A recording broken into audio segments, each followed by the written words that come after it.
Ons moet ophou dit kla dat ons swaar kry. Ek wil regtig met jou hart praat. Want kom ons wees eerlik. Jy het klaar 'n foon. Jy het klaar wifi.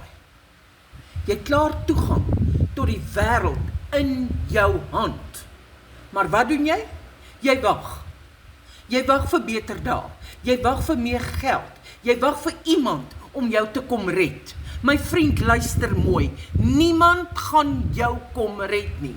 Die regering gaan nie, jou werk gaan nie, jou familie gaan nie. Jy is alleen. Dis tyd dat jy moet opstaan. Jou foon is nie net vir mense en memes en video's nie. Dis 'n instrument om 'n toekoms te bou. Mense maak geld van die huis af. Mense kry betaling elke week. Mense verander hulle lewens. En jy sit nog en wag. Stop om te kla. Begin om te bou. Sit 'n ja in my kommentaar. Ek gee vir jou die inligting en jy laat weet my of jy belangstel.